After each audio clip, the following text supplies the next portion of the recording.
Ariel Helwani post-fight at the TUF 14 finale alongside Michael Bisping, who defeated Jason Mayhem Miller tonight via third-round TKO. And Michael, congratulations on the win. Considering everything that was said and done leading up to this point, do you feel vindicated with your performance?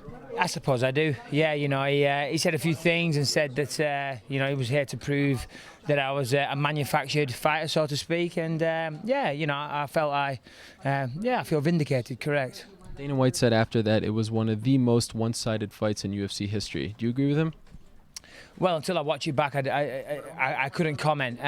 He took it to me a little bit in the first. Well, he managed to take me down and got a good position. I know he's dangerous on the floor, so I had to take my time. But rounds 2 and 3, yeah, I certainly feel that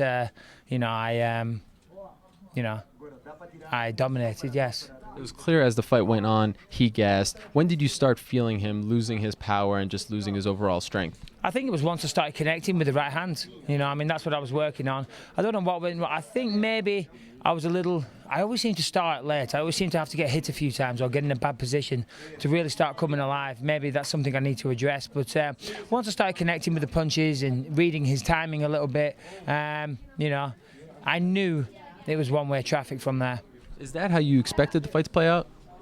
Pretty much, yeah. I was surprised when we clinched and things like that.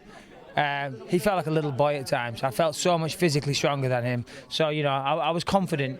Every time we clinched, I could just throw him off, So I was a little surprised at that. I expected him to be a little stronger. I suppose I've got, all my coaches to thank for that.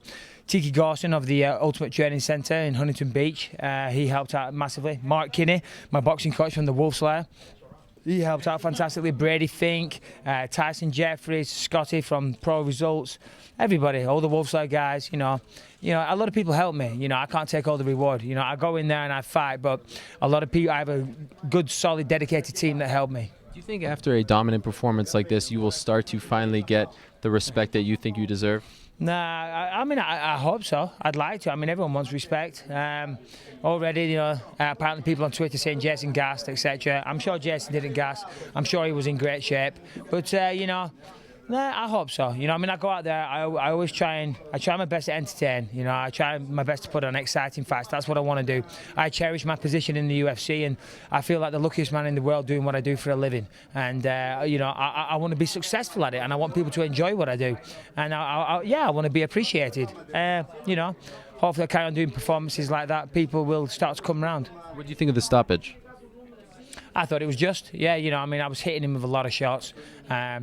In the third, I was in his guard and I was punching him. I was hitting him with a lot of shots. And Mazzagatti said, you got to fight back. So I thought, right, keep it up, keep this pace going. Because don't get me wrong, my cardio was good, but because of the amount of shots I was throwing, I was starting to get a little tired.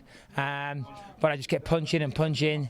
He kind of squirmed and changed position, and I thought, damn, because in the referee's mind, I'd lost that momentum. You know what I mean? And then I managed to pass his guard, get to side control, and he turtled up, and I just thought, keep this up, he's got to stop it, and fortunately he did. After some of the antics at the weigh-ins yesterday, flipping off the crowd, telling them to F off, yeah. I thought that it was clear, at least to me, that Michael Bisping is running with this bad boy image, the one that we talked about a couple of days ago. But then with your post-fight interview, talking about the working class family, talking about your family, you had the crowd now turning and clapping for you. So which is it going to be, the good guy or the bad guy? Listen, as I said, I'm an emotional guy, I try to be a good guy. I want to be a good guy, but I have these moments, and, I was annoyed at the weigh-in, I was 0.2 of a pound. Pardon the expression, but as my boxing coach says, you could fart 0.2 out. So I was almost there, but it's unprofessional. So more than anything, I was annoyed at myself. And then the crowd were booing, and then Joe Rogan said, come on, can we give him some love? And I thought, no, I'm not in the mood for that. And then, the weigh-in, I meant everything I said at the weigh-in. Thank you guys for coming out and showing energy. I realised there's going to be a good guy and a bad guy, and they're going to cheer for someone. Obviously, I'm not local, as we all know, so I have no problem with it. As long as people tune in and they enjoy what they see, I'm happy. Okay, final thing. We just talked to Dana White, and he seemed to imply that he has plans for you. He knows what's next for you. It seemed, at least to us, that if Chael Sonnen was going to fight Anderson Silva, that it would make sense to have you fight Mark Munoz next. It was announced today that Mark Munoz is going to fight Chael Sonnen in January. So what do you think the UFC will do with you next? Well, I did think it would be Mark Munoz. After his win over Chris Lieben, that seemed to make sense. It seemed logical. But yeah, as you said, he's fighting Chael Sonnen. Me and Dana have had a talk already, and I can't say I need to have a think. I need to talk to my team and my family, and I'm sure there'll be an announcement real soon. But who knows? I need to speak to Dana and those closest to me, and I'm sure we'll have an announcement soon. Is your possible opponent someone that you have fought before in the past? No, it's not. No, I mean, I want to fight the best guys, and I want to move forward with my career. I don't want to go over old territory. I want to fight the best out there, and that's what we're here to do. We're in the UFC. These are the best fighters in the world. I want to fight people that will get me closer to a title shot. All right, so I guess we're going to have to wait and see on that one, right? I suppose so. All right, well, congratulations. A fantastic performance, and good luck in your next fight. Thank you very much.